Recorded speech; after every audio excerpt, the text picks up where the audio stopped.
our committee is George Hume, Tara, Troy, Tabili. Those are the three Matabilis, these are the two Mashonas.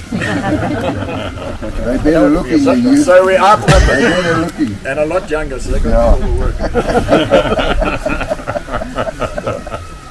Ladies and gents, just quickly so you know who our main speaker is. Gerrit Pypenkamp, sorry I've always pronounced everything wrong. So Gerrit, thank you very, very much for flying up. And his wife Marita's here just to hold his hand and support him. So thanks very much. I am meant to take 10 minutes on introductions and management. So I've done the introductions of our committee, Gerrit. Our management, for those of you who know me, I've got to be 100% honest with you. There's our management. George has been such a star and looks after our Nkone herd here. He's done a printout for all of you, and I would just rather leave it to George. It's all printed and everything. But our basic principle is we're looking for a hardy animal that we don't have to spend money on. That's it. That's our basics. A hardy animal, we don't want to spend money on it. We're trying this 42-day bullying. We've been doing it for 3 years now, I think, George. Yeah. It's been fairly successful up to this season where we are now getting overstocked. George will have all that's for you. We're now getting overstocked, and of course the drought. But I think it's not the animal's fault, it's mainly our fault for being overstocked. That's basically what it is. But we still want to stick to that 42-day breeding program and put the animals under pressure. I'm sorry it's a bit rushed because we've kept the animals going to Art. We've kept them here, the lorry's waiting, so the vet at Art says he's only staying there till 3 o'clock. So we'll have to load these animals sort of at least before 1 so that they can get across to the vet at Art Farm. So it's a little bit of a rushed field day, but we wanted as many people to hear Gerrit's presentation as possible, so we just decided to have a small field day. And then I'm basically finished with the introduction, so I'd like to hand over to Gerrit. Thanks, Mark. I'll stand this way. Thank you, Mark. Thank you, George, for the invite to come and join you guys. Our relationship started back in, I think, 2021, when I was approached by them to get some genetics to complement their, I would say, project or efforts, to re-establish the breed and grow the breed in Zimbabwe, and that's how we became friends, and we managed to send some good animals. Good morning to everyone. I haven't met everyone, but I'm sure after the formalities we'll have a chance to chat a little bit. I will be here until Saturday evening. We will attend the sale as well, so I'll be around for a couple of days, and it will be a real privilege and very, very nice to exchange some ideas and exchange some information, for our common goal to grow and breed indigenous cattle. My name is Gerrit Van Der Pypenkamp. My wife Marita. I'm from South Africa. I was born in South Africa, but with a Dutch surname because of my grandparents being from Holland. So for South Africa, Van Der Pypenkamp is also not a very common surname. quite a difficult surname. Maybe to start off with a bit of history of how we got involved in indigenous cattle. I think it's important. My father, Dr. Hans Van Der Pypenkamp, he was a vet. He was actually employed through government service as a state vet, and when he started after university, he worked in the former Southwest Africa of Namibia as we know now, and he in Choga land, and he actually got exposed to the Sanga cattle there as from a very young age, basically. But then he came back to South Africa and he practiced through the government, obviously being a state vet, and I mean through the years he handled many animals through crush pens. You know, he saw many animals, he saw a lot of disease. You know, they were involved in a lot of control of disease in South Africa. I'm talking about the 1970s, 1980s. I remember in 1979 there was an outbreak of foot and mouth in the northern part of South Africa, which used to be Venda land, and all the state vets, you know, got called up to go and try and control, you know, this outbreak. And there again, he saw these indigenous, what we call Nguni cattle, you know, and worked with them and so forth. And then in the 80s, from my mother's side, my grandfather on my mother's father actually had a commercial beef operation in the Northwest Province. But he was getting old and he moved it on to my mom. And my dad then said, okay, let's do a bit of cattle farming as a part-time project, you know. So they inherited the farm, but with a whole lot of crossbred cattle. You know, I mean, it was a cross between Chevrolet and Bonsmara and anything you can get, even Jackal, I think. So there's some heavy crossbreeding happening there. They were just cows. And my father then said, we need to improve this a little bit. And the first thing he did, he went and he bought the biggest Brahman bull that he could find. And he put that with those cows, because that was the fashionable thing to do. If in the early 80s you didn't have a Brahman bull, you were, you know, not a cattle farmer, you know. But at the time he was still the state vet, and he moved up to the head office in Pretoria in the early 80s. So we had this cow herd with this Brahman bull, and that was 250 kilometers away from Pretoria. You know, we were living in Pretoria. The farm was 250 kilometers away. Very extensive farming operation. But then, typically 9 o'clock at night, you would get the phone call: the cow cannot calve. You know, there's a complication. But there's no help. You know, then we would lose the calf plus the cow, and that happened frequently. You know, calving problems.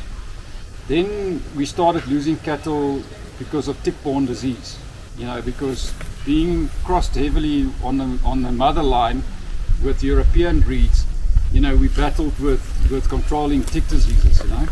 So we had to dip the cattle. And then my dad just said, no, this is not working, you know. Because at the time it wasn't the right thing for a beef farmer to go with indigenous breed of cattle. You know, you had to go with the European breeds or crossbreeds, but indigenous cattle wasn't the fashionable thing, you know. So my dad just said, no, look, from all of his experience that he had, we must change. And he sold every last animal, and he bought in some Nguni cattle. Now the way he did that was very clever in hindsight.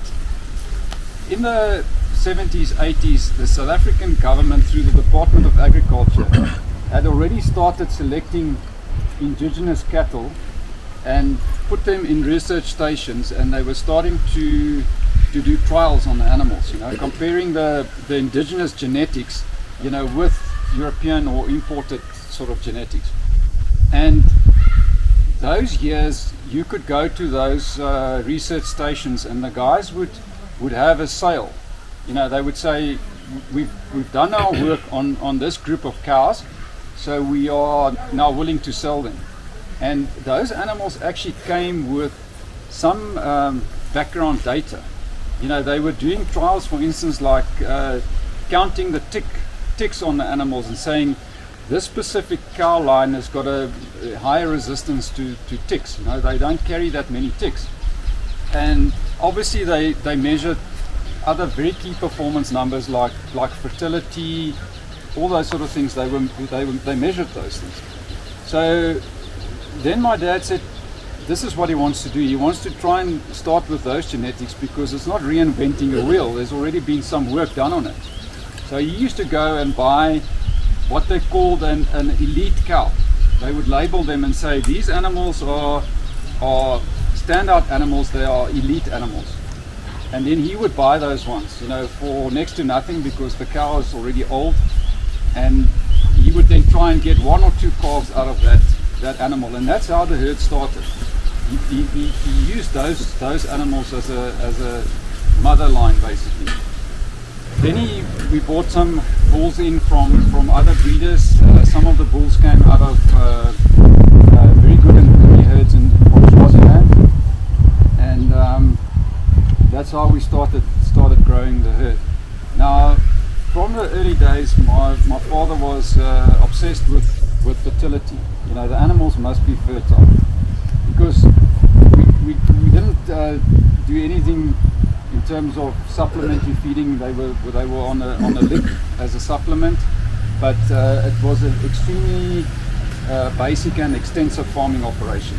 You know, the animals were out in the veld. We didn't pamper them, and they had to perform. But then he was obsessed with this thing: the animal must be fertile, early maturing animals and fertile females, and that's how he started selecting. And based on that, he managed to build up a herd, and in 2010 thereabout, I mean, we were constantly receiving the award from the SA Stud book for the most fertile cow herd in the South African Nkone society. And the intercalving period of all the cows were on average below 360 days. Now, just to try and put that into perspective, we don't have a bulling season like most of you guys might have. I mean, we keep the bulls with the cows all year round, and we do that because we do have a grazing system that can support that. Our farm is about close on 800 hectares in size, and about 300 hectares of the 800 used to be maize fields. We've cut back on that now. We've reduced that down to 200 hectares, but it's only maize, and it's dry land maize. So in winter we can actually put the animals on those fields, and that carries them obviously through winter, and that is very good nutritionist grazing because obviously we supplement with licks, and then the cows can actually raise a calf on that as well. We also have now about 150 hectares of grazing that we've established, you know, Smutsvinger and Rhodes grass that we cut and bale, so that if need we can also supplement in winter with hay. We run a single sire system, meaning that we have one bull per about 50 or 60 cows depending on the size of the herd, and we do that because of registration for SA Stud book. I mean, we run a registered herd, so you need to be able to if you want to register the animal as a full stud, you need to be able to prove that it's out of this bull. You know, so multi-siring is an option, but then you have to do DNA heritage on all of the calves, which becomes quite expensive. So what we do is we have a single sire with a group of cows. And that in itself is a little bit of risk because if something happens to the bull, then you only realize it when the cows are not pregnant, you know. So you don't have a backup system. But for now, we haven't found any problems like that. You know, we've been quite fortunate that we run single sire. We run about from time to time up to 4 different cow groups. That's now back to 3. And we try and use bulls that are not related, you know. So when you breed in the one group, you can take those heifers to a bull that's not so closely related, you know, to those heifers. But basically, the heifers get weaned. They then get moved to a different group, but they walk from weaning age with the bull, and when they're ready to conceive, then that happens. You know? So we don't keep the heifers separate and only put them to the bull. If they take early, that's fine. If they take longer, that's also, you know. So that's just a system that easier for us to manage. We've previously taken the bull calves, selected the quality animals that's gonna make it into the stud register. We'll grow them out until about 2 years, because in South Africa you can register a bull for stud breeding from the age of 2 years and older. So we'll grow them out until 2 years and then make a final selection, get them inspected, and they will then be available for stud breeding. But in the early years we used to be able to take the cull animals into feedlots, and sell them to feedlots. But that has changed substantially, in the sense that the feedlots in South Africa are not they're not interested to take indigenous cattle breeds, mainly because of the early maturing of the animals. They get fat very quickly, and I mean, personally, we don't think it's a problem, but it mainly doesn't fit into their system. So for them to run multiple programs or feeding systems is not viable, and that's why they start discriminating against indigenous breeds. So at the moment we've got a slight problem with that, because you now have to take the animal or the cull bull from weaning up to slaughter age, and that needs grazing. So and that's grazing that we never really had. So recently we've been trying to intensify our operation a little bit, so that we can also maybe grow out some of those oxen. We don't really castrate them, because we feel that, or we experience that they grow a lot better when they bulls, and the trade market actually prefers bulls rather than oxen.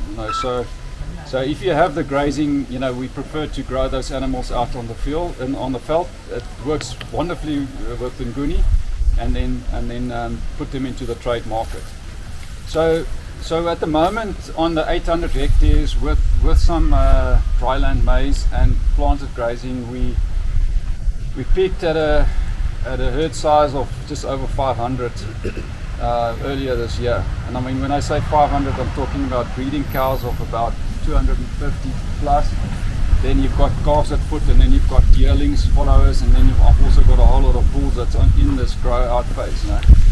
So we were peaking over 500, which is too many for the grazing. I mean, we started having serious problems with the drought. I mean, as with you guys, we had a serious drought in South Africa this summer. We had areas with very good rainfall, but areas with I mean, my farm had probably 25% of the annual rainfall in last summer. So we crashed on grazing.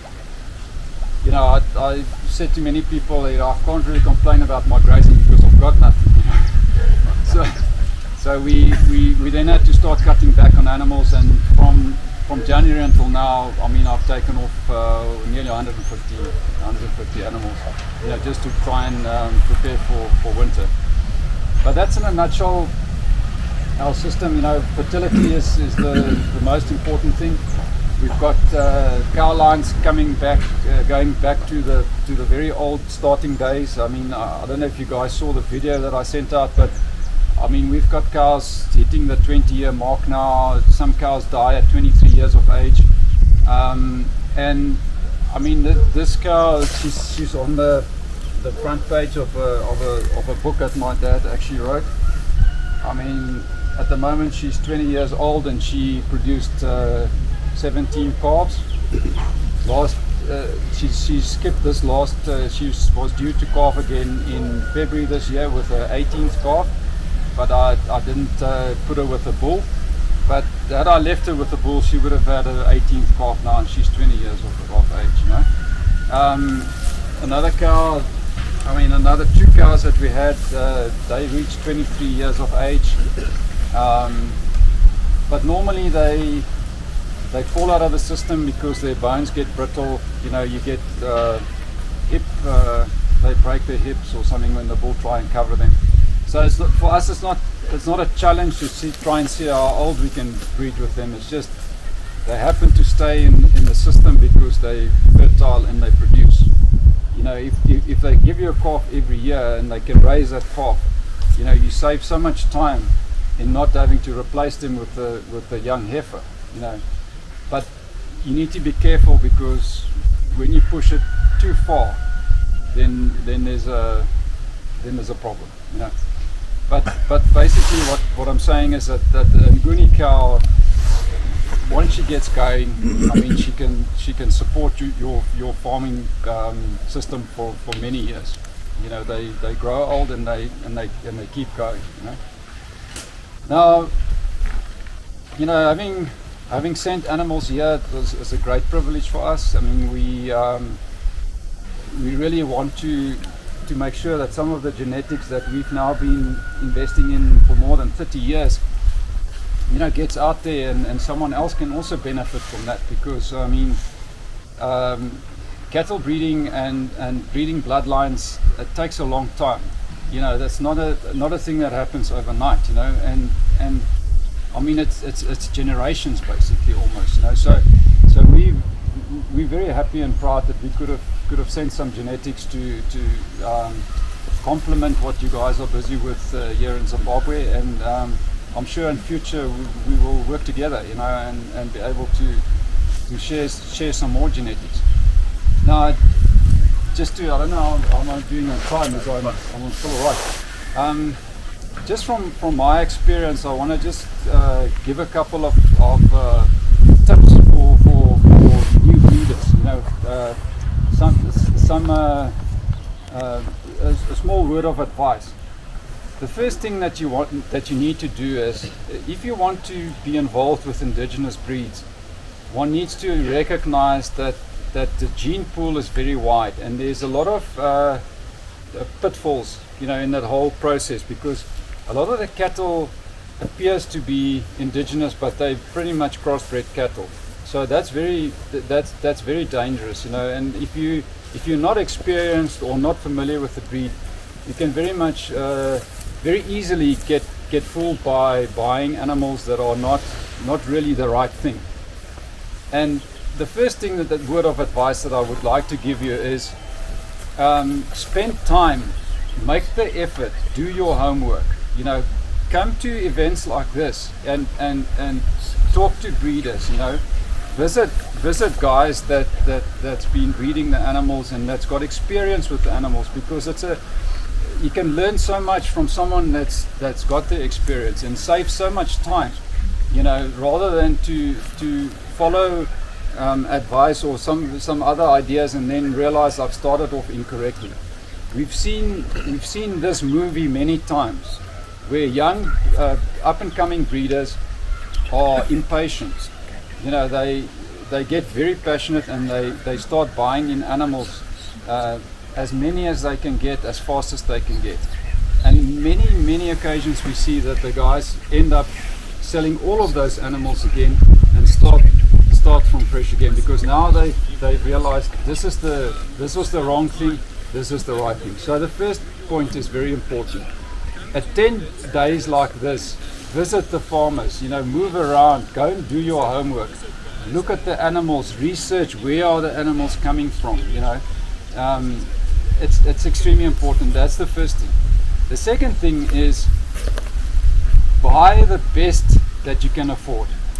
You know, if you've got money to purchase 10 animals, rather buy 5 animals if they're the right stuff. You know, quality so much better than quantity.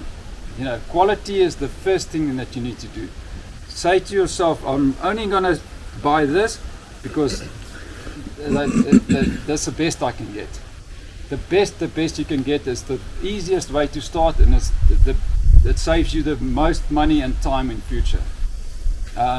So I would just like to point out those two things. You know, is do your homework and select, and start off correctly, because time is not on our side. You know, we don't have time to start again and again and again. So that's more or less what I wanted to tell you. Anything else, questions I can answer? If there's any specific things I can maybe expand on. Perhaps, yeah, just So you say you select for fertility. Yes. Do you also select for weight? I wouldn't say weight. I would say we look at the capacity of the animal, and that's the conformation basically. So we prefer to. I mean, I talk about capacity because you can get weight in a big animal, but it's a lanky animal. Okay, so that's a heavy animal, but it doesn't have the capacity. So when I say capacity, I mean the cow must have the rumen capacity that when she's got a calf at foot, I mean she can conceive again and can raise that calf. So we do select on animals with traits of, I mean, we call it a wedge form on the cow. I mean, so she must be feminine in the front and a deep, you know, the wedge going like this. But I mean, when you look at the animal, it needs to have a rumen capacity. So that's how we select them basically, you know, and that those are also the more fertile animals, you know, because that goes hand in hand. I mean, I mean, what is fertility? The animal calves regularly, and that's she can only get pregnant if she's got the capacity to get pregnant, you know. And then that's how we select them basically. But we do not weigh them. We do not do performance indexing on them and things like that because I personally don't believe that's suitable for the indigenous breeds. But we do select them on their typical capacity basically. Ladies and gents, please fire away. Gerrit's got another 15 minutes to ask you. So as a follow-up to this question, right? So you indicated that you don't hold back in terms of time frame for them to get their first pregnancy. Is the assumption there that nature takes its course when it's ready to start taking on a bull, everything will be fine? That's correct, yeah. That's how we do it. And that normally works all right for us because I mean they do not conceive if they're not at the target, you know, at the right weight, for instance, or the size. You know, we hardly ever find a problem with the animal that conceived early and not being able to calve or able to raise the calf. That's not necessarily, that's not really a concern for us, you know. So when they're ready, when nature says they're ready, then they will take the bull, you know. And we also do that because it's for us it's a management problem to have a separate group with heifers now, you know, away from the bull. You know, we don't really have the space for that, you know. So they get weaned off, put in another group if they're ready to take the bull. That happens. You know. I think there's the perception that if you put them to the bull too early, it stunts them. I think that's a very big perception in many areas. So it's good to know that, good to point out that when they're ready, they're ready. Yeah. What we do find though is, just coming back to that point, is that they will conceive, some animals will then say calf at the age of 22 months or 24 months roughly, or sometimes earlier than that. But then the period between the first and the second calf is quite stretched, you know, because I mean, the Nguni heifer or cow then at 2 years of age, I mean, she's still developing. I mean, our cows normally come into peak form only after 3-4 years. You know, then you can see this has now become a nice cow. So in that period where if she calves a bit early, then we do have a bit of a stretch between the first and the second calf. But that's also fine. I mean, it's not it doesn't worry us too much. So Gerrit, following on from that, what is the average AFC in your herd, just out of interest, because it's all natural? So what has it worked out at, do you know? It used to be when we were running with lower stock numbers, because that also makes a big difference. Yeah. You know, I mean, we were calving at about 24 months average. But now it's probably pushed up to maybe about 27, I would say, maybe sometimes 28. But that's just because of overstocking. And your stocking rate there, did you say you're almost up to what, 1-2 or 1-1? On the ratio now. When you said in this chart you're up to what, did you say 800 head or 500? No, 500. 500 on 800. Included now smaller calves. Okay, that's not LSU, eh? Yeah, LSU we were probably sitting at 350 maybe. Okay. Yeah. So we run on I think our natural grazing and with the maize we would be normal run on a ratio 1:5. I mean that's what the normal guys do, you know. But I mean I think we were pushing it to 1:3 or 1:2.5 or something like that type of thing, you know. Which is I mean you can do it, but it's a huge mission, you know, because you have to very intensively. So I want to, you know, go back to a little bit less than that now, you know. Not 1:3 basically, maybe 1:4 or something, you know. And the lick you're using? Yeah, we feed a winter lick, and I feed that winter lick throughout the year. I mean, I don't go on to phosphate licks. I mean, we do have a bit of supplementation of phosphate in the winter lick, but I just put the winter lick out all year round. And it's very interesting is that when we have good rains and the grazing is good, they don't take much lick at all, you know, because the lick is at lip, you know, they can take it whenever they want. And this time of the year, just before we go into the maize, and just after we get out of the maize, I mean they consume lick like they make you almost bankrupt. You know. But once they're in the maize, then it stops almost completely. You know. So what I was asking, any specific lick you would prefer, Dandy lick or Makoska brew? I'm putting Molotech Dryveld 46. We find that as an excellent product actually. That one, or there's another product called NutriFeeds Winter Lick 40, I think is another one. But we find that the molasses-based licks actually very palatable, and I think it's a good lick. But we don't. Some of the other guys put lick that you can feed on crop residues, you know, because of acidosis and those sort of things. But we don't worry about that. I mean, our Nkone cattle fly into those fields and they eat anything, maize cobs, weeds, everything, and I mean they're fine. You know? We don't worry too much about that. Gerrit, sorry, can I just come in? Ladies and gents, for the new breeders, AFC is age at first calving. So Gerrit's saying his heifers calve at about 24 months, 2 years. And now because he's overgrazed, they're having their first calve at 27. And then LSU is livestock unit.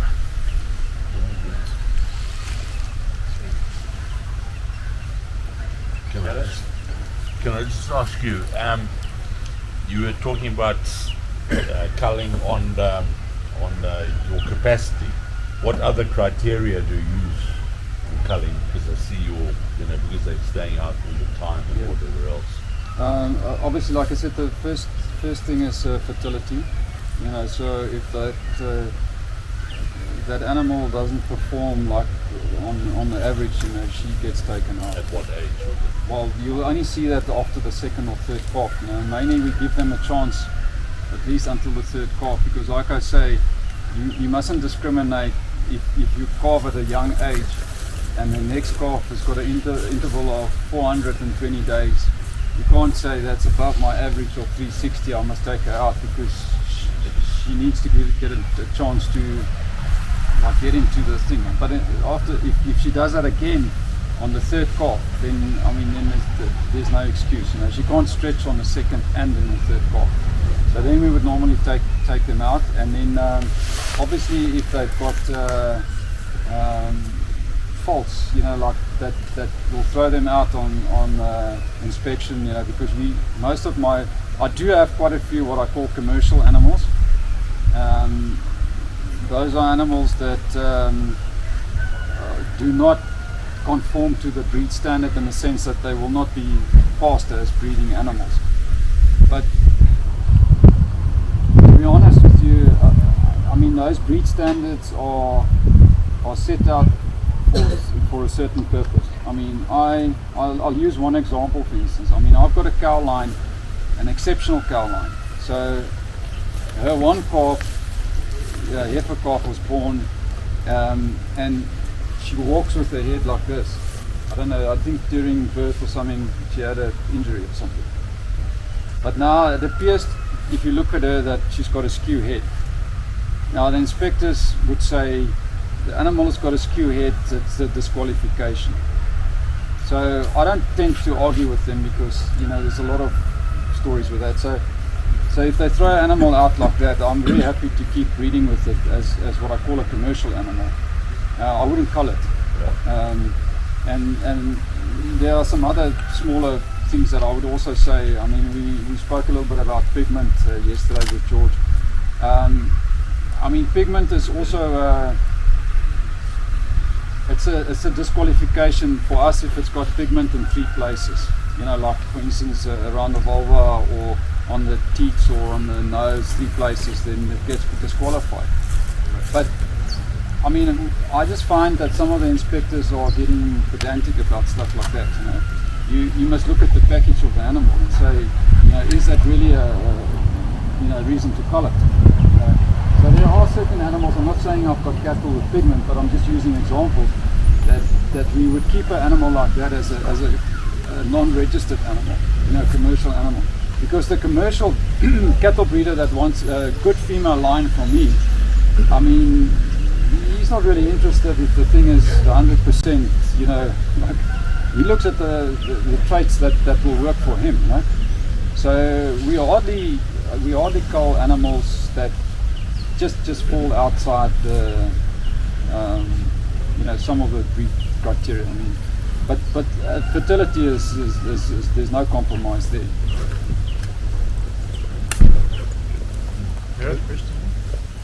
What vaccine do you vaccinate them with?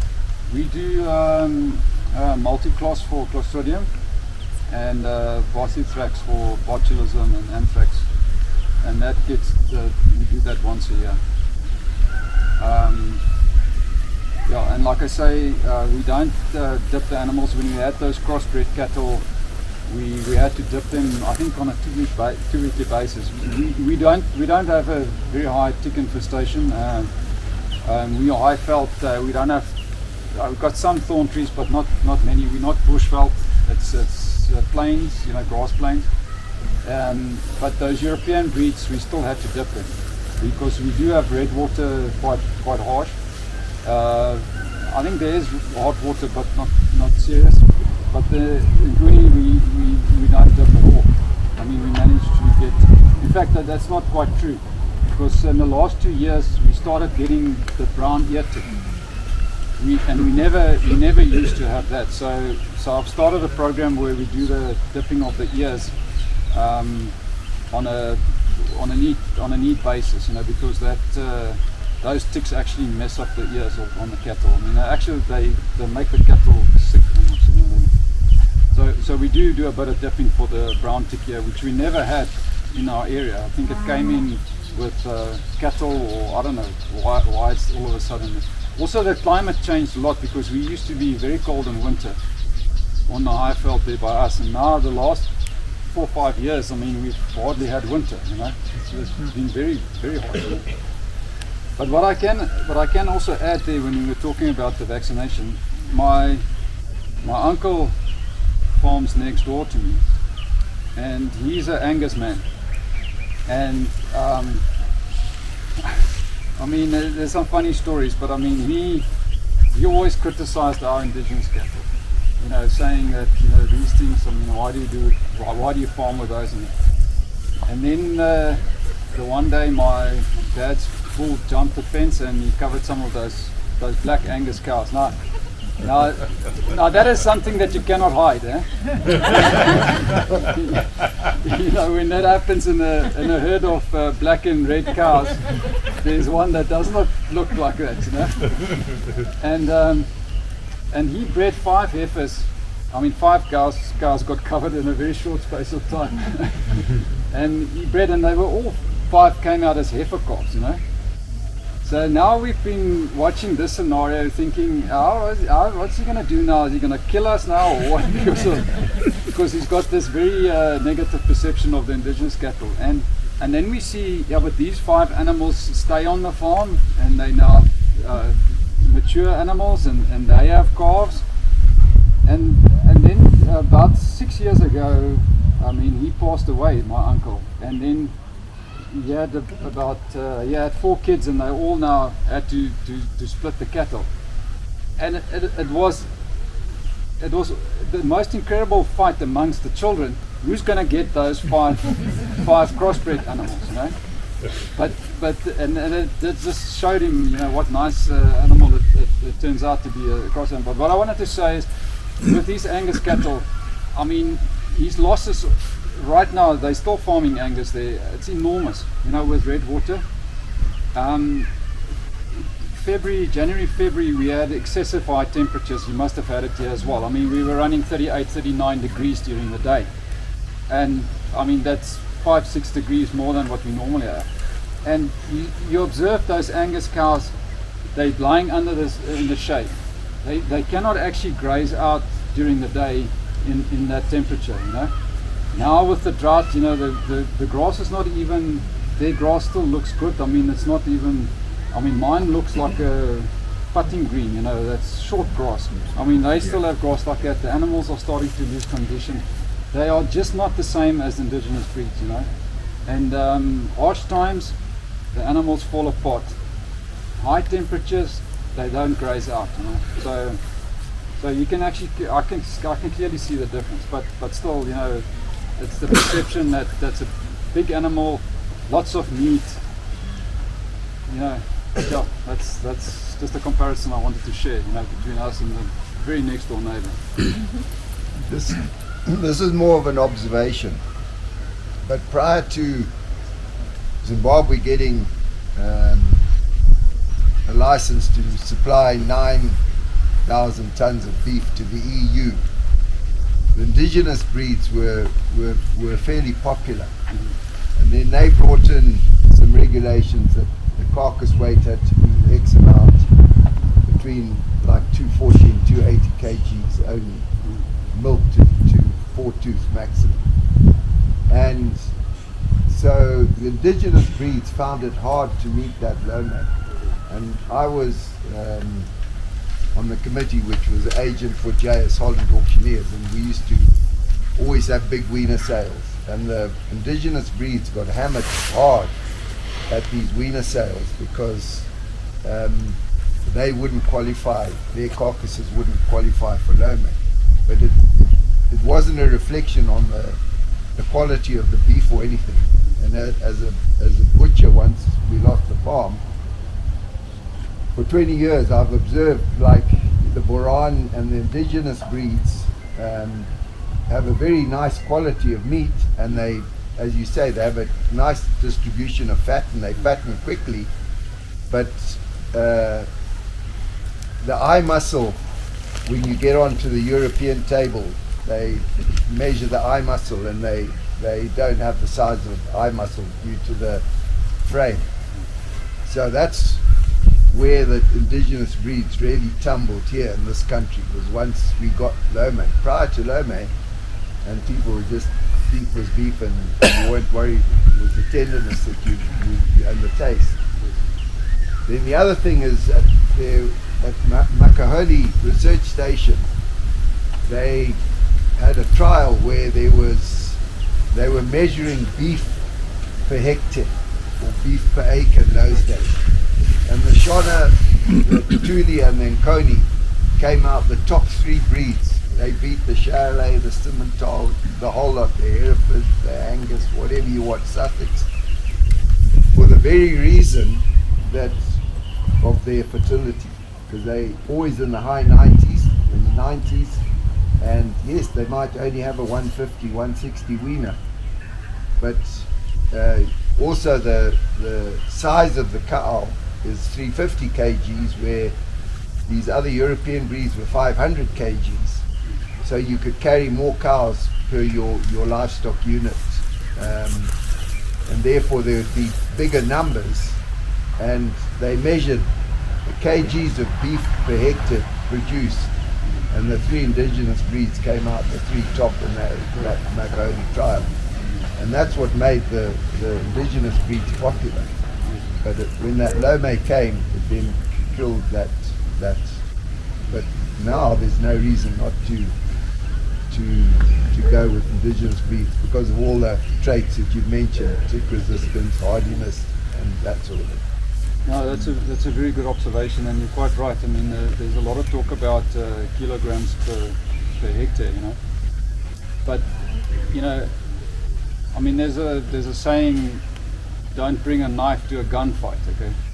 So, I mean, we, in South Africa, we are not trying to argue with the feedlotters because the playing field is not level, you know.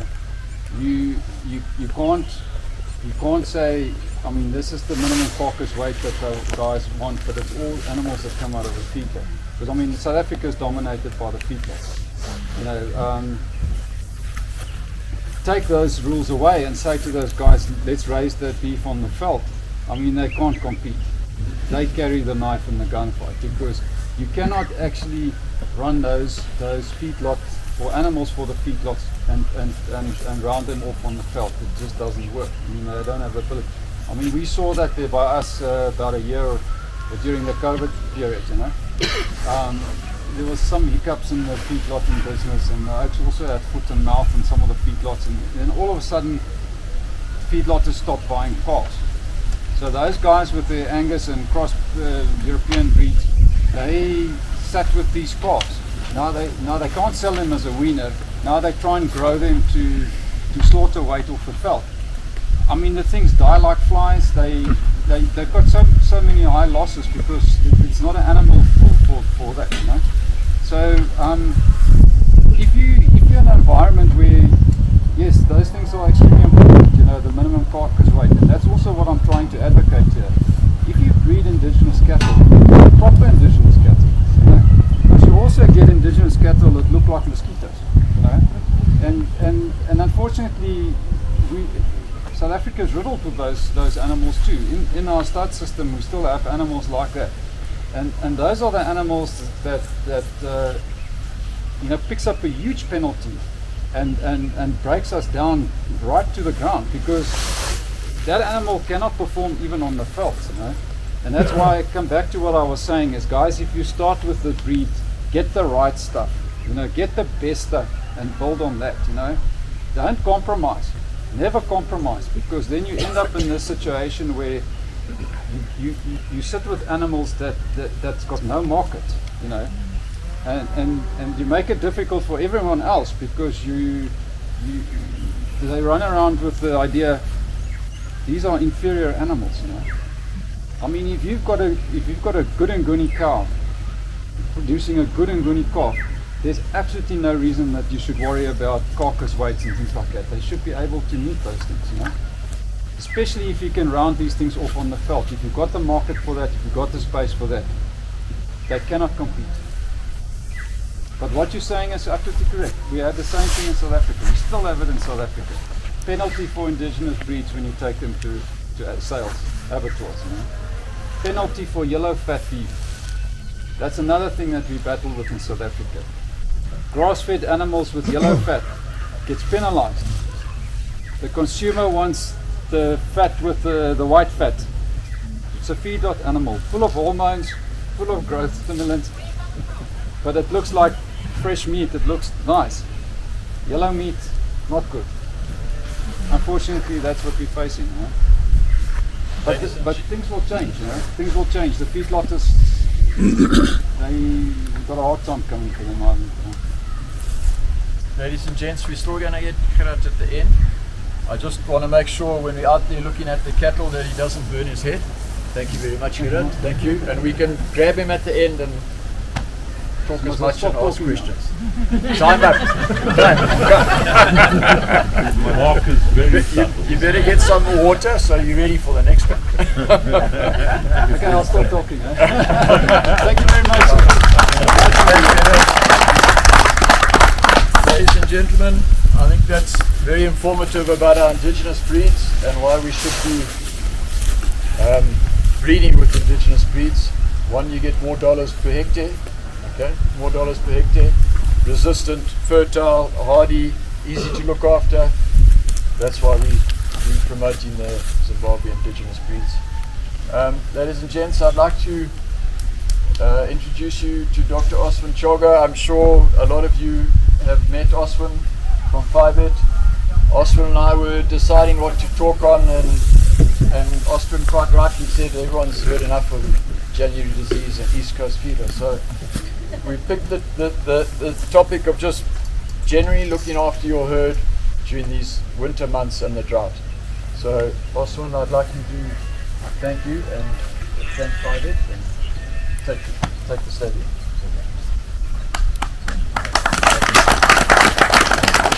Good morning, everyone. You're standing on the wrong side. Yeah, I want to Come over here. Mark is blocking me. And close enough so that people say the wrong thing. Have we got a box or something? Mind that stuff. You can start with that one.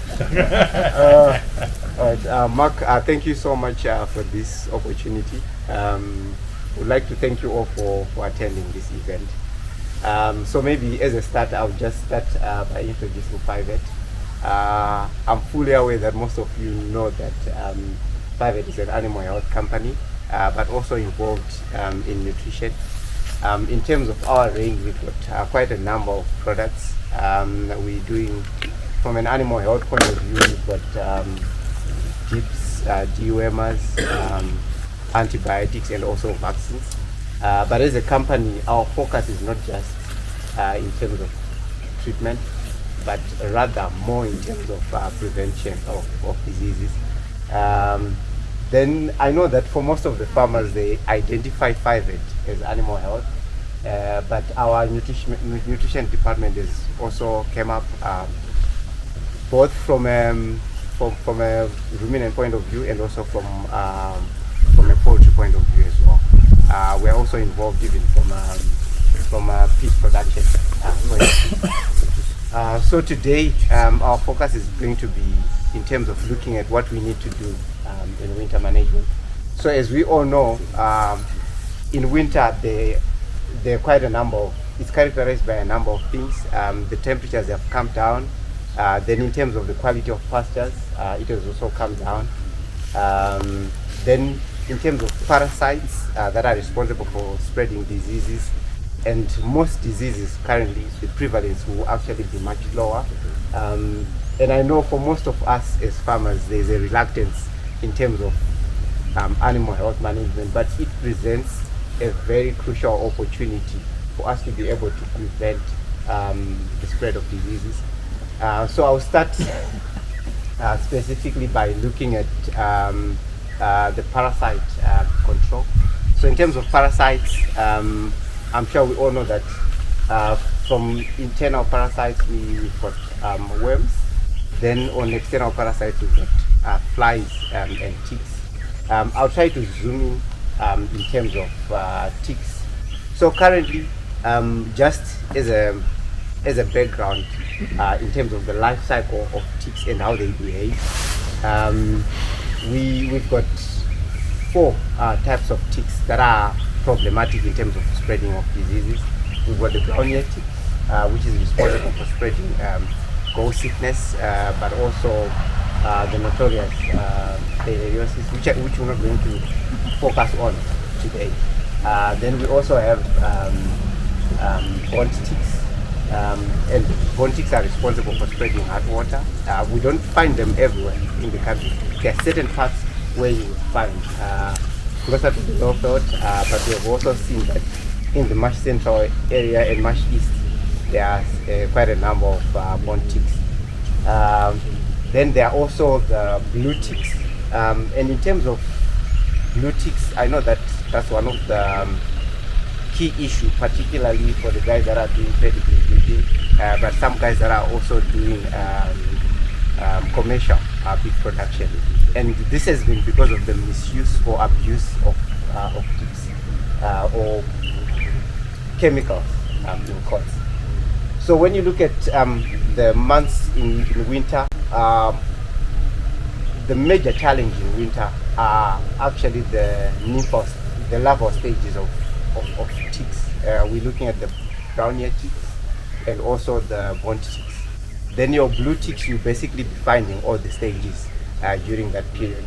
But I'll zoom in particularly in terms of the brown ear ticks and the bond ticks, just so that we can all understand. So in terms of the life cycle of the ticks, there is the larvae.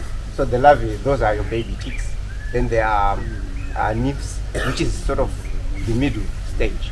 Then we've got the adult ticks. So when we're looking at particularly the bone ticks and the brown ear ticks, which are responsible for spreading January disease, these have got a long life cycle. For them to finish their whole life cycle, it takes about a year. So, for example, if we were to look at brown ear, we start getting the larvae, which is the baby ticks, from right about now, which is from March up until July. So right now we've got the larvae. Then from August up until November, we've got the nymphs. Then from December up until February, we've got the adults. So I'll try to help you understand what exactly happens in that period. So when you look at brown ear ticks, as ticks, when they hatch, they're sterile, which means that they don't have a disease. So what happens during winter is that most of the farmers, they relax their dipping. Am I correct? From your weekly dipping to your fortnightly dipping. So when we look at where we are in Zimbabwe, particularly with theileriosis causing huge mortalities in animals, we actually need to continue weekly dipping. And the reason why I say that is at that point, the ticks will be free of diseases. But when you look at, that's the brown ear tick. But when you look at most of our animals, once they're infected with theileriosis, what happens? They become carriers. So if we don't control ticks at this point, the animals, the ticks will actually be picking, the larval ticks, they will be picking infection at this point and not spreading. As soon as we get into July, August, September, we've got the nympho stages. They have matured into the nympho stages. So they're jumping from one animal to the next. So they're now spreading the disease at that point. So they'll be spreading both January disease and at the same time also in the case of bone ticks, that's when they start spreading hot water. So it's important, I would recommend, if farmers can, at least do weekly dipping in areas where January disease is a challenge. So in terms of tick control, it's an important opportunity for us to limit the spread of those tick-borne diseases, which are causing a lot of problems for us. And when we look at Fivet, we've got quite a number of acaricides. I know people understand Fivet as being stronger in terms of poultry, but we now have quite a number of tips in our stable. We've got multi-tip, which can control flies and ticks at the same time. And because it's a combination, it also works better. Then we also have tick gut, which is a combination, and it controls flies and ticks. And we also have tactic, which is more or less the same as your other amitrose-based ticks. So basically, in terms of tick control, that's the recommendation, that we continue weekly dipping to limit the spread of the disease, looking at the types of ticks that we find in this period. Okay. Then another challenge that I know seems to come up during this period is actually blue tick resistance. And your blue ticks, you basically finding peaks of blue ticks from around March up until May. So during that period is when we get a peak in terms of blue ticks. So we recommend that when it comes to blue tick control, I know there are farmers which, when it comes to rotating ticks, is there any farmer with a method that they use to try and control blue tick? Or how can we control blue tick resistance or limit blue tick resistance as farmers?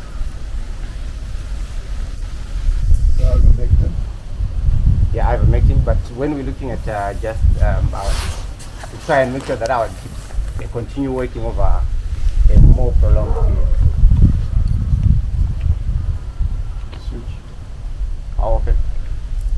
He's going to shout at you, careful. Because we got shouted at. How often? Not frequent. It's a mixture of lots of different things. To mix it together. Covers both. Yeah, that's a tricky one. That's a tricky one. So I'm one person who doesn't believe in mixing dips, and the reason is they're made with different excipients, so that could affect the concentration which will be available to control the ticks. And Sentinel and multi-dip, they are pretty much the same thing. Because multi-dip, it contains thiamazole and cypermethrin. Then Sentinel, it has cypermethrin. Yeah. And it's working. You're switching them or you're mixing? Mix and it's working. That's a difficult one. So the biggest issue is that I know a lot of farmers, some farmers mix, some others are actually rotating on a weekly basis. So what happens when it comes to blue tick resistance is that if you switching them every time, because blue tick resistance is actually due to a gene. So what happens is that the ticks will then develop resistance against all the active ingredients or dips that we have on the market. So we'll get to a point when no dip will be working. There are actually specific farms where no dip works, where they have to actually use ivermectin. So in terms of rotating, it's rather better to rotate your dips from one season to the next, rather than changing them frequently, or at the least every 4 months. We've had this, I think it's about 2 years. We're on, I think, from Cooper's at the bottom of the Yeah. school. Yeah. And the only thing that we've got now by having these two together, it's a plunge dip, is that we didn't want the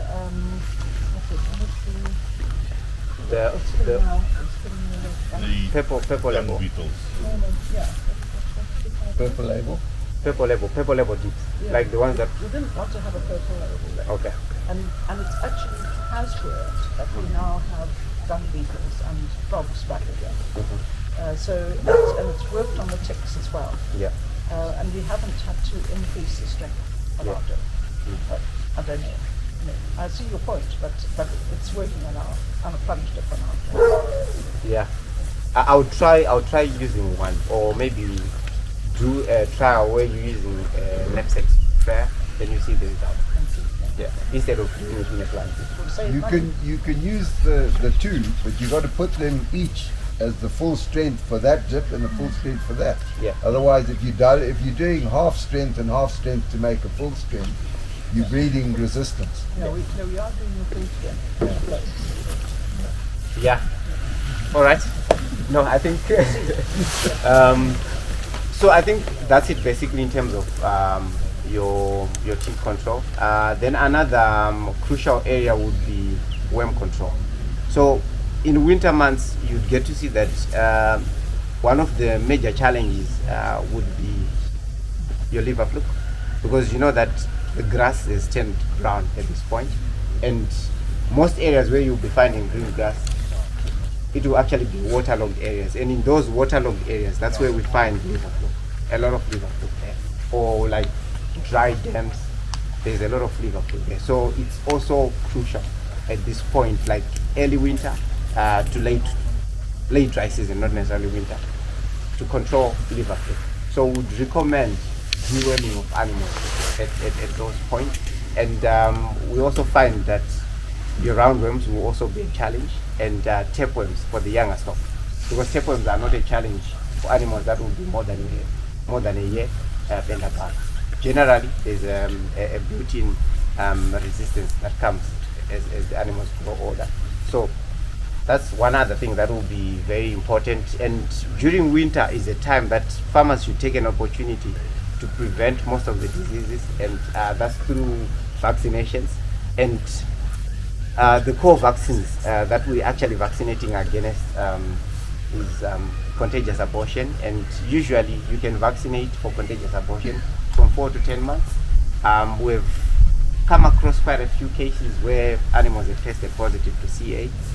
I know that it's not very common, but once you have it in your head, you can't treat against it. So it's important that you vaccinate against CA. So there are 2 strains of vaccine that are available on the market. There is S19, which you can only vaccinate between 4 and 10 months. Beyond that, your animals will produce a false positive. Then there is RB51, which you can use at any stage, but you need to make sure that your animals are not pregnant at the time that you vaccinate them with. So those are the two vaccines that you can use. So if you've got animals that are more than 10 months, or you lapsed in you missed a vaccination, you can use RB51, making sure that the animals are not pregnant. So for instance, if a farmer is buying their cattle from somewhere else and they don't know the history of those animals, they can vaccinate their animals like at the point at which they calve down and they know that they're empty. They can vaccinate them at that point to avoid the risk of causing abortion. Then another vaccine would be there is 3-in-1, which is like botulism and anthrax. And this year, I would strongly recommend that farmers are actually vaccinating against botulism. Looking at the outlook of the year, we are in a drought year, so there's going to be a lot of supplementation. Some of the farmers will actually be using things like chicken litter, and it would be important to vaccinate against botulism, even if you can do 2 vaccinations this year, like every 6 months, to make sure that there is enough protection against botulism. So botulism is a condition. I'm just going to do a quick run through. It's a condition which is common in animals that are being fed chicken litter, or where there is a phosphorus deficiency, and animals tend to have a deprived appetite, where they can be like trying to feed on wood or dead bones from dead animals. So those will have will be decomposing. So the bacteria that will be in there is called Clostridium botulinum, and it releases toxins. So those toxins will cause paralysis, and that's why you get to see some of your animals will become recumbent, and whichever treatment you can try to institute, they will actually not be treated because of the fact that it's a toxin and it's fairly stable. So that's another vaccination that will be important. Then we also know that lumpy skin is a huge issue. I know there's some farms that say that, we're not going to vaccinate against lumpy skin because it has never been a problem. But we have slowly seen that more and more cases of lumpy skin are now occurring, and we believe it's because of we have lost that herd immunity, because most farmers have not been vaccinating, and because of the limited restrictions in movement. So vaccination of 3-in-1 will be very crucial. Then I'm going to quickly look at nutrition. I'm not an expert when it comes to nutrition, but Tatenda here will be able to assist in terms of nutrition.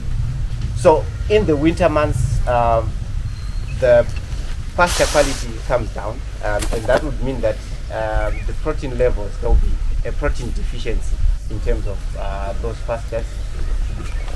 And also vitamins like vitamin A, because you know that vitamin A is in the green of the grass. So once it's not there, it becomes crucial to supplement for that.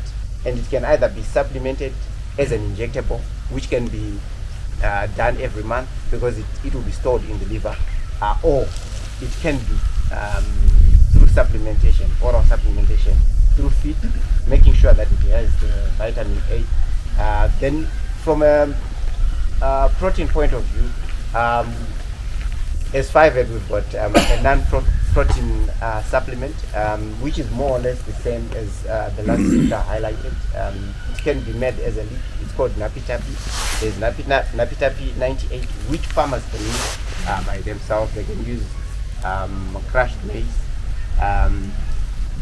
coarse salt, and the Napitapi 98, or it comes as ruminant 35, which is already made, so the farmer can feed. But what's important whenever you're supplementing with urea is you need to at least get the animals to adapt to salt for about a week. Then after that week, you can start feeding them the mixture with salt. Otherwise, they will take too much of the urea, and then there will be issues with urea poison. So that's one thing that we would recommend. Then we also have some blocks. There is a protein block which is given in early winter, like a time like now, from about May up until August. Then there is table block. So table block will have a higher nutritional content, and you give it from mid to late winter. But in cases where you know that your animals are actually browsing, we have table plus block, and that has browse plus in it, which helps animals, because when animals are browsing, there is an issue with tannins. So those tannins, they literally chelate all the proteins. So browse plus breaks down the tannins so that the proteins are more available. So basically, that's what we recommend through winter in terms of management.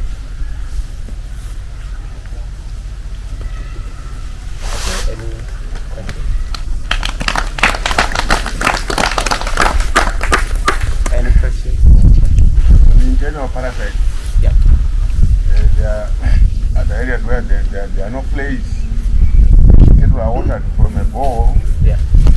Can you comment? Is there any source of those in terms of parasites? So if there are no flies, the source will be the pasture. But so your main parasite that you have that you may have are your roundworm and your tapeworm for the young stock.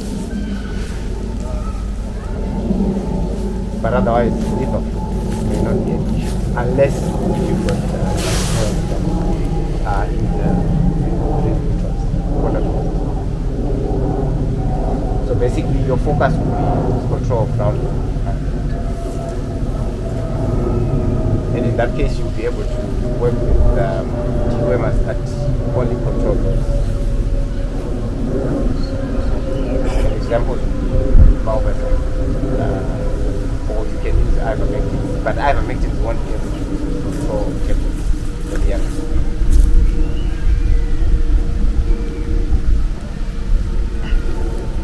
Right. Thank you very much, very kind of you. I must say thank you to Fivet for supplying us water. This is the new tea in Norton. So thank you Oscar for sorting us out. Thank you. Ladies and gents, before we break for tea, I'd just like to thank the Police Norton and the police for coming, and our veterinary Dr. Jechi, thank you very much for attending our Nkone Day. Ladies and gents, also I've got to tell you that there are lots of Nkone books here. There's Gerrit's dad's book, there's George's cattle manual. This is more a manual for management, and then this is for mainly about the history of the Nkone and what you were talking about, research at Metopus and that. This has got all the research in it. And there's caps for sale. Just see Tara, and these pamphlets are to take away. And George and I have had some for our Nkone sale tomorrow. We've had some brochures made.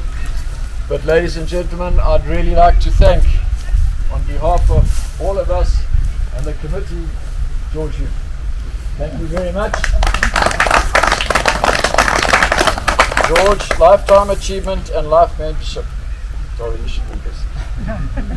In recognition of your unfailing and unequaled dedication to the Nkone Cattle Society and cattle industry. You have been a guiding force, an inspiration to many, and we thank you for all your hard work and input into this, and input that has hugely contributed to the successful reintroduction of the Nkone breed. And then it's got chairman's signature, it says blank. So. You know that both of gears just Star's fault. That signature is not convincing. No. Well, I really do appreciate this, thank you. Totally unexpected, and also not really deserved, I don't think. I'm not sure what I've done, but thank you. This is George Hume, who looks after the Nkone herd here. So George he's printed out some pamphlets, I hope you all took one. grab us one. Thank you. You guys got me the pamphlet? Gerrit, did you get got one? You got? Us, you got?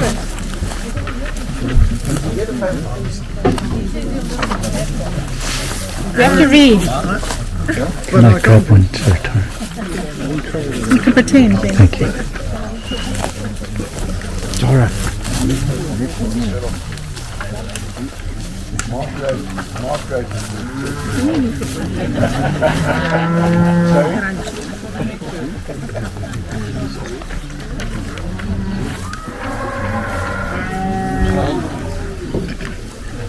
I'd like to start by thanking all of you for coming.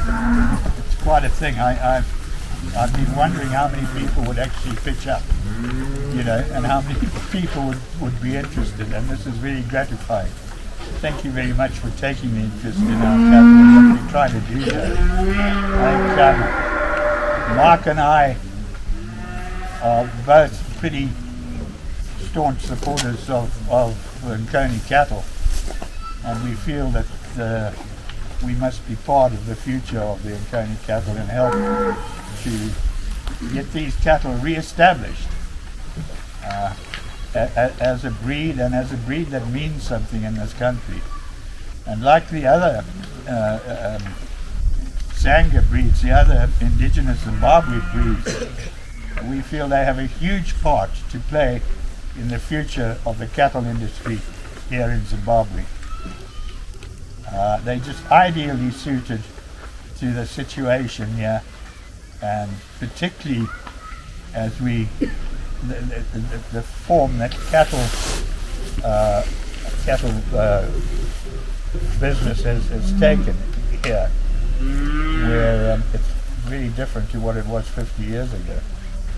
And we feel the Nkone as a mother cow, and you know, you can cross it with anything. You can use any exotic bull as a terminal sire on it. You can maintain your Nkone herd and still use a terminal sire part of it, which Dr. Doug Bruce has always advocated and still does. And I think Doug did a paper at some field day not so long ago on the 60-40 method. So yes, and I've made these notes. They're just notes, okay? It's what we have done here so far, which is not a lot, but we've just started. And the cattle business, as we all know, is a long-term thing. And we've just started. We were fortunate to start with some very, very good breeding cows from Anglesey, from Ian Petullo, down at Topaz. And we also had the advantage of having Dr. Yapi Jackson with us to help us choose our original cows that we brought up.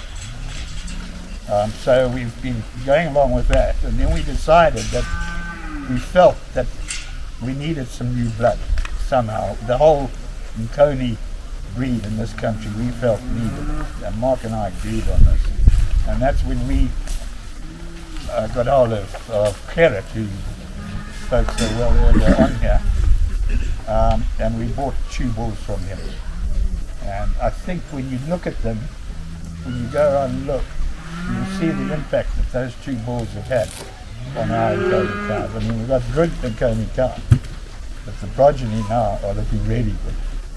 And it's sorted out a few problems for us, because there were a few problems in the cows and in the progeny, and I think some of those problems have been sorted out by our using Gerrit's bulls here. So we're very chuffed about that. We think that's great. We don't.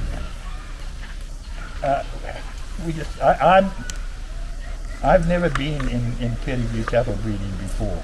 I've always been in cattle, but it's always been extensive ranching. So I'm learning. I'm still learning. Fortunately, I've got Mark, who is an accomplished pedigree breeder. He had the wrong breed first. But I see we changed him over to Nkone. Yeah, and there's a few facts and figures there, and they are correct because we are very careful about our recording. And I'm really thankful to the team I have here working with me, who actually started off in a cattle project down in the Lowveld. We have a communal project there, a cattle project in the Maheni area on the Siyabuswa Nguni Junction. And the cattle there are very much like these. They are also originally Nguni cattle, which came up from South Africa. Like the Nguni came up to Matabele, these came up on the east coast into that area. And then there's an isolated herd there which is sort of bounded by Bonaville, Mozambique and the Chipinge Islands. And that area has quite a lot of these cattle. And we have a project running there with those cattle, working with the community. And we're supplying superior cattle. That's the same cattle. We haven't brought in any other genetics. The same cattle. We're supplying superior cattle back to the community. And we're putting in good bulls and good heifers. And we choose people within the community that are able to deal with it, and we're pushing them back in there. And that is working quite well. The bulls go in on a village basis, and the better the bull, the more he outbreeds the other bulls around. And we found that we banged our heads against the wall trying to get people to castrate their bull calves and that, and it didn't work. So we found that if we put in a good bull, he tends to rule the roost for long enough to have quite a lot of calves. So that's what's happening there. And my team that I have here are all from down there and work within our project. This is an extension. It's Mark and I's sort of cattle, and it's a private thing, but my part of it is that it's an extension of my education program from down there. So all these guys are learning cattle here, and the hope is that they will go back down there and help the community to improve their cattle management, and maybe start their own herds down there and go on from there. So that's very much part of my mission, and it always has been since I stopped ranching on my own. So there we are, and thanks to there they are. Thanks very much to my guys who've done so well. And the other guys who've been doing the monitoring. You know, I only come out here once a week. I live in Harare, so which is a dreadful drive, trying to get out of Harare, but we eventually end up here. So the monitoring and all that is done by them, and it's accurate. It's good. We found that over time that we're on the right track with that. So I don't think I want to talk too much. I'm not very good at it, but if there are any questions or any discussion that we can raise from these notes of mine, I'm quite happy to try and answer them. I'm not promising that I can. I think your statement at the bottom of the page, George, where even a Rolls-Royce car will not function very well without fuel. There's in Zim, there is a misconception that you can get in Nkone and just feed them on nothing and they must survive. Everything needs something. Yeah, you're quite right, Charlie. They don't need rocks. Yeah. And this has come home to us this year, Mark and I, because our herd has been increasing pretty fast because we've had good calving rates, and suddenly we found ourselves with a drought, you know, in a position where we're actually short of grass right now, and we're looking for grazing somewhere to split the herd and start them on another bit of grazing hopefully. And Tari, yeah, I put that in because they are the Royal Royce of cows. I mean, we know that. But if you don't feed them, and you know, this comes back to here it's fertility thing. We're also strong on fertility. We haven't been able to get quite where we should have been because we've been trying to build numbers at the same stage. So we've been letting cattle through, which if we were at full capacity we would not be breeding from.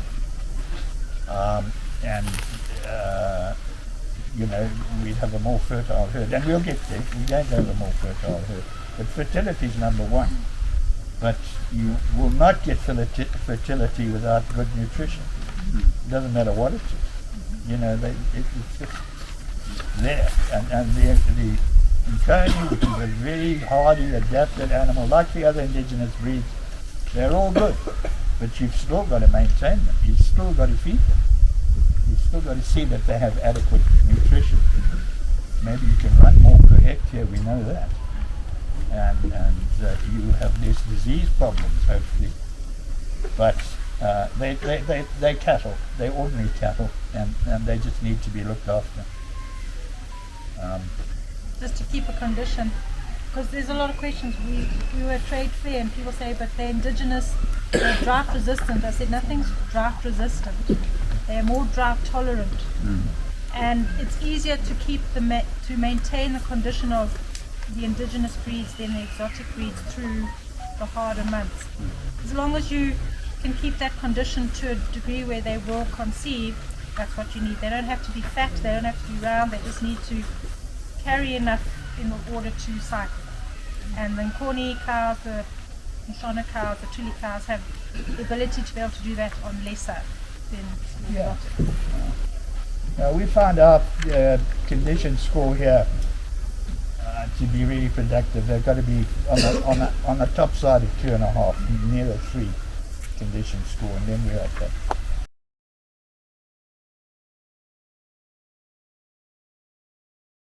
I'll just point out a couple of things that I will immediately look at, So if we look at the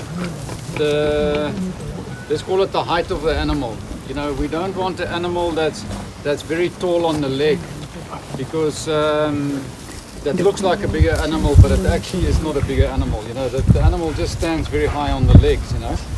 So when you look at an animal from the back, I'm just picking up the difference between this young animal and this young animal. Can you see the red one has got much better capacity, what I call capacity, than this animal here. Okay, I'm not sure if they're the same age or anything. I don't know anything about the cows, but immediately when you look at that animal, I can see that one can maybe raise a calf better than this one, if they're at the same condition. The red cow at the back, I would say, is a little bit tall on the legs. Looks like a bigger animal, but okay, you can't see that clearly now. But if I compare her, for instance, to this cow here, they're more or less the same height, but this cow to me looks like it's got better capacity. This animal here, I'm looking at the depth, I'm looking at the rumen capacity. If you look at the animal from the back, you can immediately see, the rumen capacity. Then another very important trait of the indigenous breed is the sloping rump. From the hip bone to the fin bone of the animal, there needs to be a nice slope, because that helps with ease of calving. If you look in the wild, you look at wild animals, antelope, you look at an elephant, you look at a buffalo, it's got a nice sloping rump. This black cow exhibits a nice sloping rump. You don't want that system where the back is absolutely straight and then the tail drops down like a number 7 almost, like a Friesland cow, because that's the birth channel is very level like this, and the calf will get stuck. So we look at an animal with a very good sloping rump. You must not confuse that with tail setting, because sometimes the tail set is a little bit on the higher side, but that's different. That's not the sloping rump. It's basically this angle from here to here. You need a nice slope. What else can we look at? We obviously look at certain pointers on the animals to what we call observe crossbreed animals, you know, like foreign blood. Let's call it foreign blood. I don't know how you would like to term it, you know. Now, for us, for instance, the ears and the tail tells us a story. You know, we can see if there's something else in the ears. Like for instance, a cow like this, I mean, we would prefer the ear to be a little bit more pointy, not so round. You know, this animal has got a bit of a round ear and a bit of a little bit of hair in the ear, you know. So you would say maybe there's something in there. This cow looking at us there, the one that's now turning its head, you can see it's got a different shape of ear than this one. I don't know, can you see that one that's looking at us there? And you compare it to this one here. You can see the shape of the ear is a bit different. Okay, so we'll pick that up and say, okay, maybe something else in there. The tail is another thing. If you look at this little animal here, can you see the tail is very clean? And it's very clean up until the brush of the tail, and then the brush starts, you know. Compare it to this cow, for instance. It's got a shorter tail, and the tail is almost fat all the way down, you know. It doesn't have a longer, thinner tail, and then again, it's just an indication for us that there might be something else in there. It's not to say that it's a problem, but that's something to look at, you know, to say functionally that doesn't make any difference, you know. If the thing's tail is like this or like this, it's not changing the fertility of the animal, but it's just an indicator, it's a pointer that there might be something else in it.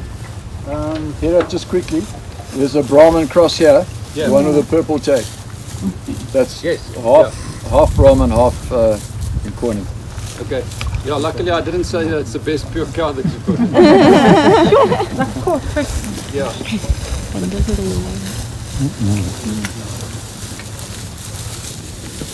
Okay, first of all you can see the face. The face is longer and narrow.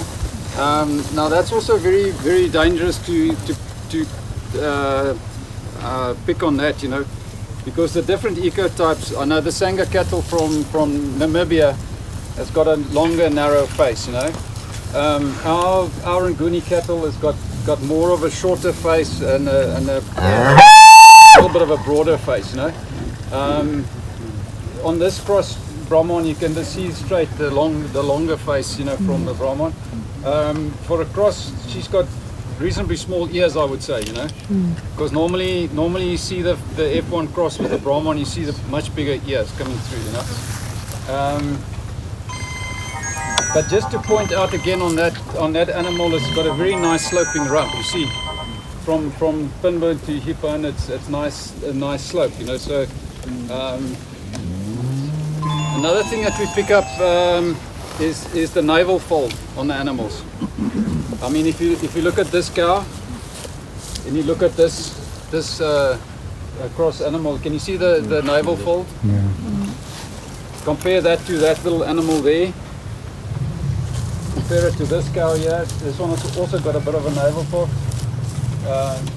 There's a cow here at the back. It's absolutely clean. This one here. Can you see the difference?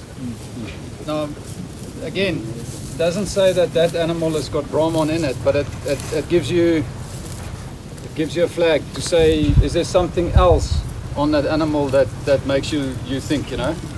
But that's still that one might, within our breed standard, might be on borderline to throw out. This one will still be acceptable, but again, just an indication, you know. Head shapes becomes a little bit of a personal thing. I mean, if you look at that animal looking towards us now with the white face, again, you know, the ears on the animal, between the horns of the animal, it's different, you know. It's if you compare that to this little little animal here with the white underneath. This is what we're looking for more in the head. It's a clean head. This one here, I'm just going to let it turn around.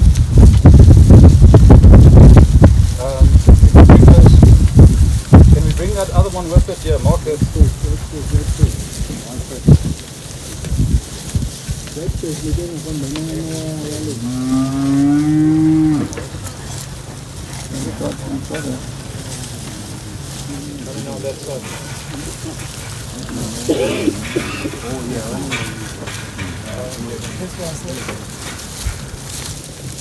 And this one here.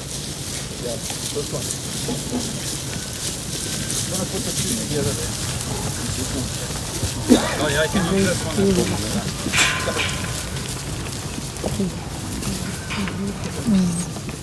Just this one. Take us this one. Put it with that one. The pigment example there too. Yeah. Oh, shame. Okay, while we wait, can you guys see the tail on this animal? Can you see what I mean by a thicker tail? Going into the brush of the tail. The whole tail is thick. It almost looks like this animal has got some Hereford blood in it. Am I right or wrong? Can you guys see that? No. Okay, now look at the head and look at the ears. The ears are a bit rounder in shape and they've got quite a bit of hair in the. So that would be the first question. Is this thing a problem? Then look at the pigmentation around the eye. Where do you see that? You see that on Hereford animals. Okay? If you compare, you just stand here too. If you compare her head now to that animal standing, that young animal which is more or less of the same age, looking towards it at the back there, and I'll pick another one out here. You'll see between the horns the head is a bit flat, you know, so between the horns it's a nice flat area there. From the side the head must be slightly dished, you know, it mustn't be round like this, because that shows a bit of Afrikaner type influence, you know. So nice and clean between the horns, no hair. Whereas if you look at this other one, it's got a different head. You know, it's a different. You immediately see that. You know.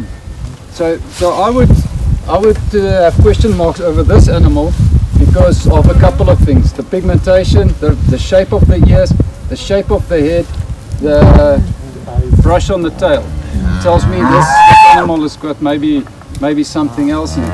It's not a clean animal. We call it a clean animal. It's also a little bit rough. I would say rough. I don't know what the right word is, but the other one next to it looks more like a feminine type animal to me. You know. So I would say there's a something. You also look at the dewlap of the animal. Can you see the difference in the dewlaps, you know, the skin hanging down?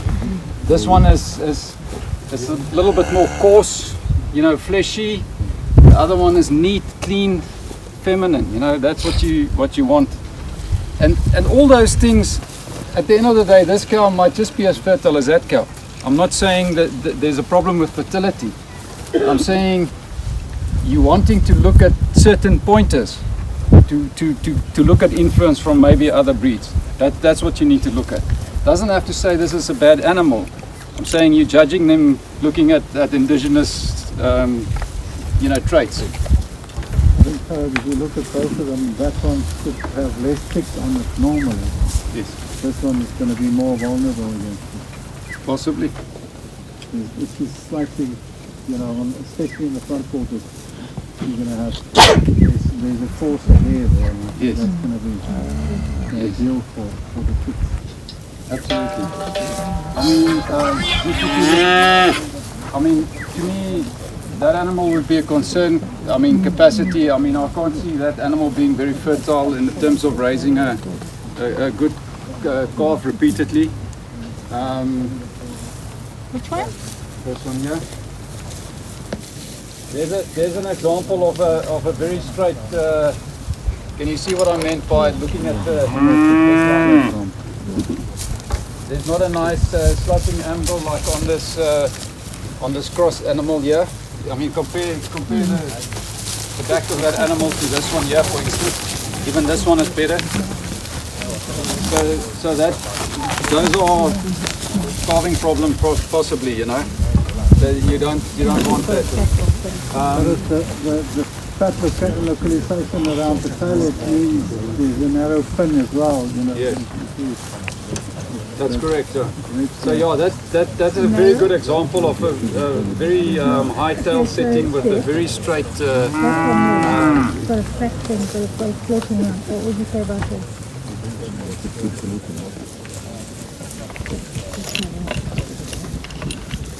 Yeah, so. Gerrit? Sorry, I had to pop up. When you consider the history of these Nkone cattle, you know, I'm not talking about Nkone, but Nkone, these things came up from Zululand, arrived in Medebeeland in about 1830. Now that's together with a whole lot of, along the way, it took years, and there were a lot of cattle raiding and exchange of cattle from raiding each other's cattle.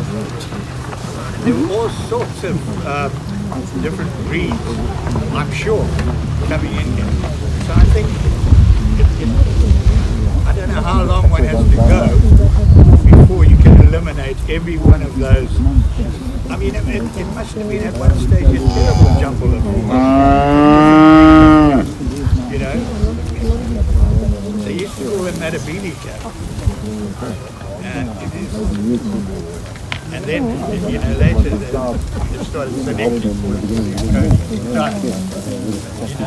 They had a lot of different breeds in history.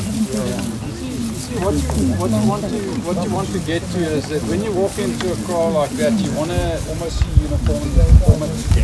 You know, and that's I think what one needs to strive for. To say the one looks like the other looks like the other. There's variation within that, but it's not you know like that. And I think that's what one needs to try and see what we've got to look at when we reach our optimum numbers. Yeah. You know, because we've been selected for other. I mean, this animal here to me is a striking animal. I mean, my eye just caught her now. This one here, this animal here. Oh yeah. I mean, look at the feminine neck. Yeah. I mean, look at the dewlap. I mean, that animal looks like she can raise a calf. Very nice. I mean, this to me is a nice animal. You know? Yeah. All of a sudden, you can see something different, a different package. You know. Even this one is nice. You know, that is an indication of the makeup of the bull, you know. I mean, you don't want to, sorry, I just want to point out, look at that bull when he walks away from us, you know. Look at his rumen capacity, you know. I mean, and he's not a big bull. I mean, he's not a tall bull, he's not a huge bull, but he's got the capacity. And if you look at his head and you look at how broad his mouth is, I mean, the animal needs to eat. You know, that's the functional trait of the animal. So you don't want a thing with a narrow head, with a snipey face, with a small mouth, because that's not a bull, you know, or not a animal. Okay, so again, quickly looking at these calves, I haven't seen them. I mean, you can see quality coming through here. I mean, look at these. Look at this head on this little calf here. Exceptional, you know, very nice.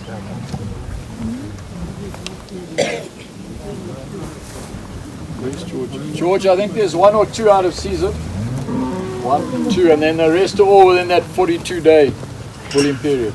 I mean, if you look at the head on this calf, you look at the head on this calf, you see the same thing, you know. Look at the head on this calf.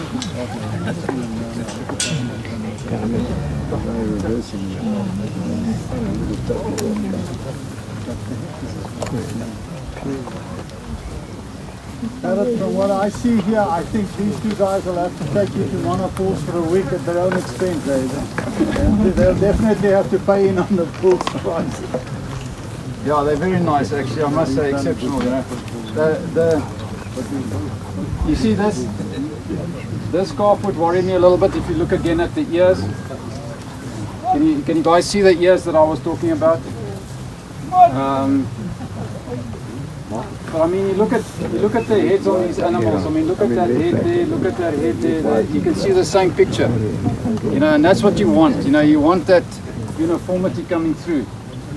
I mean, you can see. Look at them. This one, that one, this one. You can see they're like family.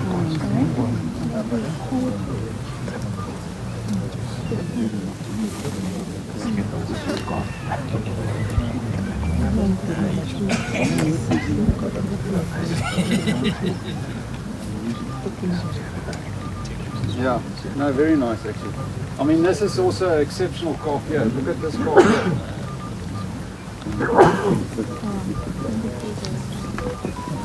Bring them around, they've got there with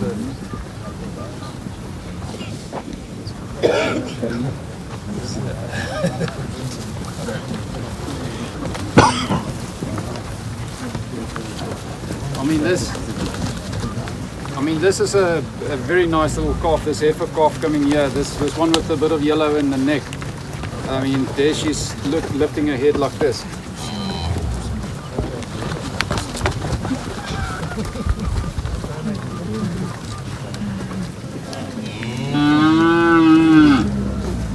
Which one are you talking about? This one here. I mean, look at this this little calf's head and how clean she is and how pretty she is. I mean, that's a very nice little animal, that. Yeah. Absolute quality, eh? Quality animal, good skin, smooth, clean animal, nice head. I mean, she's a heifer, but I mean, do you see she's got a nice, it's not a bull head, but it's a strong head.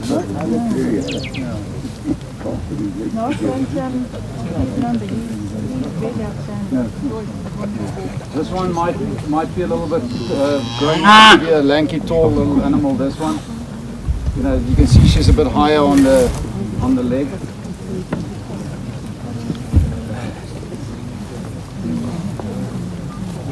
But I think what I was saying on the other side, what you want is you want to see more of the same, you know. And I think from moving from there to here, we start seeing more of the same. Eh? If you look through the animals, you see one looks more like the other one. Eh? Uniformity is definitely. I just think if you look at them, ferrets, it screams quality. Yeah. Where this side, you have to go and find them. Yeah, this whole group shouts. Correct. Yeah. I mean, if you walk in there and you have to pick cows, you'll pick here. You'll spend time because you'll change your mind all the time because many of them are the same and they're good, you know. Yeah, you can look at this one and say, but there's another good one. There's another, you know. That's correct. You'll battle to pick here. There it's easier to pick, but here it's becoming more difficult, you know. Yeah.